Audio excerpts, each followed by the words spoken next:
नमस्कार. आज आपण पाहणार आहोत की बँक निफ्टीची जी उद्याची एक्सपायरी आहे ती कुठे होऊ शकते आणि आपल्याला कुठल्या लेवल मिळतात. आज जर तुम्ही पाहिलं असेल बँक निफ्टी, फिन निफ्टी किंवा बाकीचे इंडेक्स, या इंडेक्सनं आज ना बायर सोडले, ना सेलर सोडले, ना पुट बाय करणारे सोडले, ना कॉल बाय करणारे सोडले.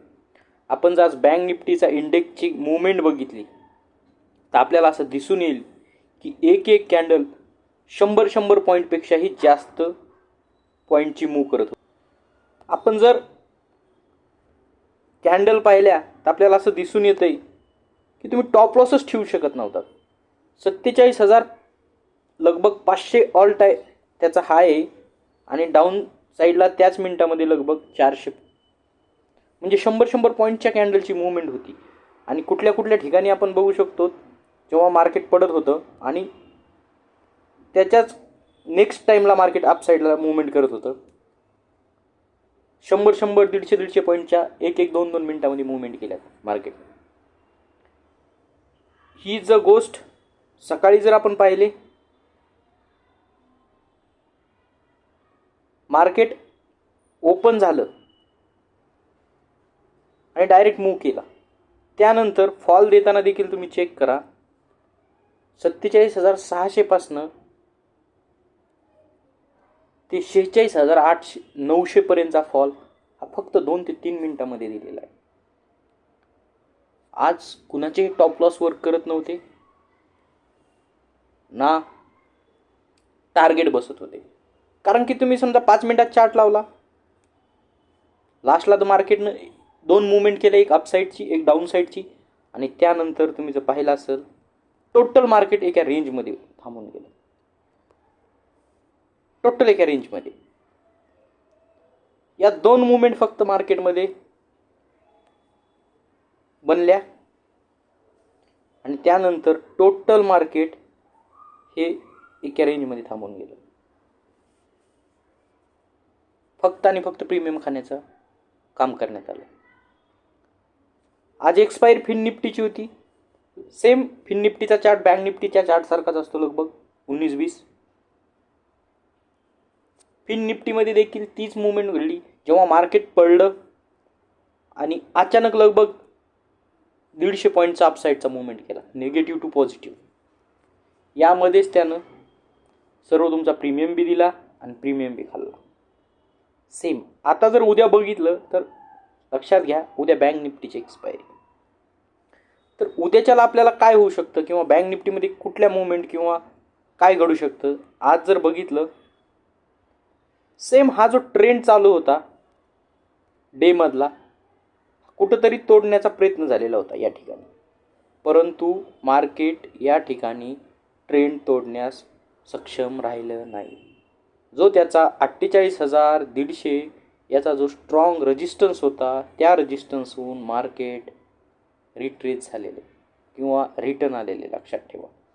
आणि सेम जी बॅक हिस्ट्री किंवा जे बॅकला त्यानं केलं ती सेम आज बी केलं. चेक करा, जेव्हा जेव्हा मार्केटनं या ठिकाणी रिट्रेसमेंट घेतली, सेम गोष्ट आज देखील मार्केटनं त्या पोझिशनला केली. रिट्रेस गेल्यानंतर डायरेक्ट फॉल दिला.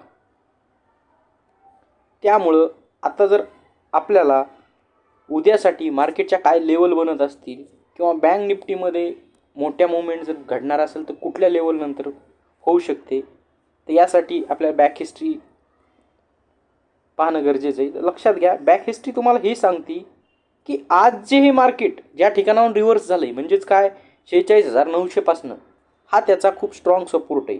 मी सांगत नाही, हे मार्केट सांगते. कारण की बॅक हिस्ट्रीमध्ये तुम्ही चेक करू शकता, मार्केट या पॉईंटपासनं बाउन्स केलेलं आहे. अगदी आज ही मार्केट याच पॉईंटवरनं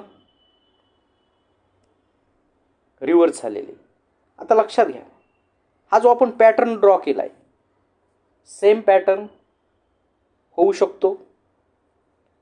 अन्यथा बघा, मार्केट उद्या कुठं ओपन होईल याच्याशी घेणं देणं नाही, आणि मी कधी तो सांगतही नाही मार्केट पॉझिटिव्ह ओपन होईल की निगेटिव्ह ओपन होईल.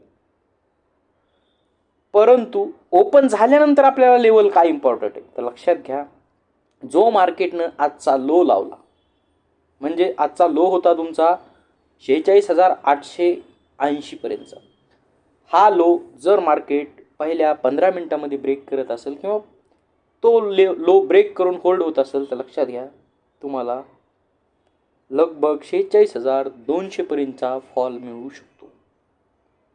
आणि 46,200चा जर हा सपोर्ट ब्रेक झाला सडन फॉल मिळेल असा. परंतु मार्केटच्या हिस्ट्रीनुसार एकतर मार्केट या लेवलमधनं रिव्हर्स होईल किंवा जर आपल्याला मार्केट कुठंही ओपन होऊ एकदम जर गॅप डाऊन झाल्यानंतर तुम्ही काहीच करू शकणार नाहीत. लक्षात ठेवा, गॅप डाऊन झालं तर ते सर्व पॉईंट डायरेक्टली इथेही ओपन होऊ शकतं, गॅप ओपन झालं तर या लेवलच्या वरती ओपन होऊ शकतं. त्यासाठी आपल्याला एक गोष्ट लक्षात ठेवायची, मार्केट जर फ्लॅट ओपन झालं तर मग तर काही प्रॉब्लेमच नाही, मग तर तुम्हाला दोन्ही साईडलाही ज्या साईडला जाईल त्या साईडला तुम्ही अर्निंग करू शकता. मेन लेवल आहे आजचा लो म्हणजे 46,900. 15 मिनिटाला होल्ड होत असेल तर आपल्याला पुट साईडचा विचार करायचा आहे. आणि जर मार्केट 15 मिनिटाला अपसाईड होल्ड होत असेल तर लक्षात ठेवा मार्केटचा त्यानंतरचा रेजिस्टन्स असेल जो की आज फेस केला 48,150 ते 200च्या आसपास. मार्केट या ठिकाणी अगेन बाउन्स घेऊ शकतं. जर मार्केटला ट्रॅपच करायचं असेल तर मार्केट तुम्हाला अशा पद्धतीनं अगेन ट्रॅप करू शकतं. उद्या एक्सपायरी, त्यामुळं जो 48,200चा रेजिस्टन्स आहे हा खूप इम्पॉर्टंट आहे.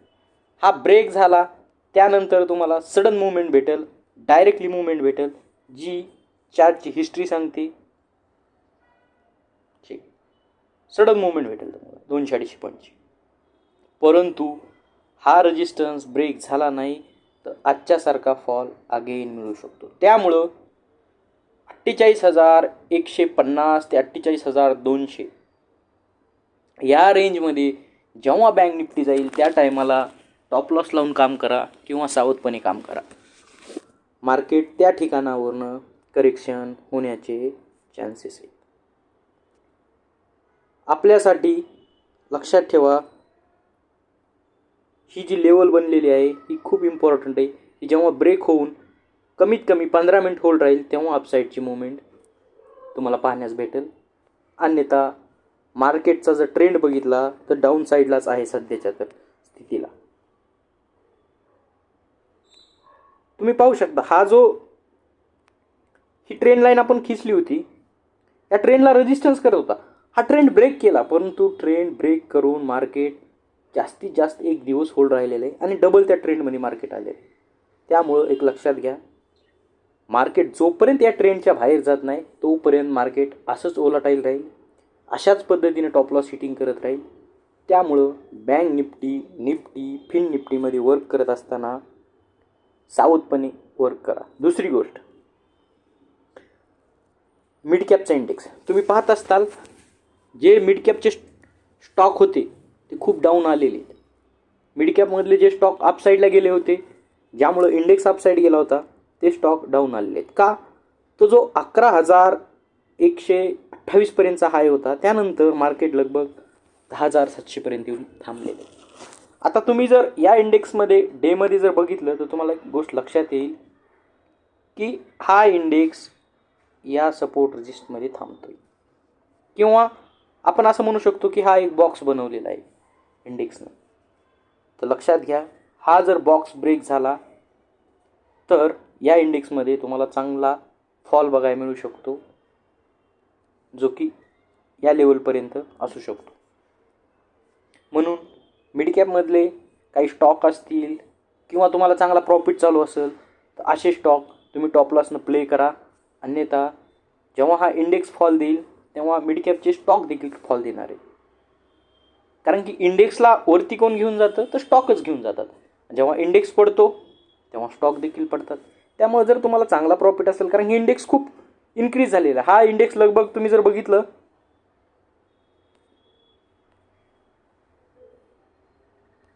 8,500 पासून 11,000ला गेलेला आहे. 40-50% इंडेक्स इन्क्रीज झालेला आहे. आणि ही मुवमेंट काही खूप जास्त दिवसात भेटली नाही, तर लगभग 31/10/23 आज 12/3 लगभग 1-2 महिन्यामध्ये हा इंडेक्स एवढा मुवमेंट केलेला आहे. त्यामुळे लक्षात घ्या, जेही मिड कॅपमधले स्टॉक असतील तुमचे त्यांना टॉप लॉस लावून प्ले करा. आणि जर तुम्ही टॉप लॉस जर बाईंग केली असेल तर 5-10% टॉप लॉस लावून प्ले करा. कारण की जर इंडेक्स अचानक फॉल दिला तर तुमचे स्टॉक खूप डाऊन येऊ शकतात. आणि सगळ्यात मेन म्हणजे तुमच्याकडे पेशन्स राहणार नाही इंडेक्स डाऊन आल्यानंतर, आणि तुम्ही लॉसमध्ये निघताल खूप मोठे. म्हणून हा इंडेक्समधील जे स्टॉक असतील तुमच्याकडे ते स्टॉक तुम्ही टॉप लॉसनं प्ले करा.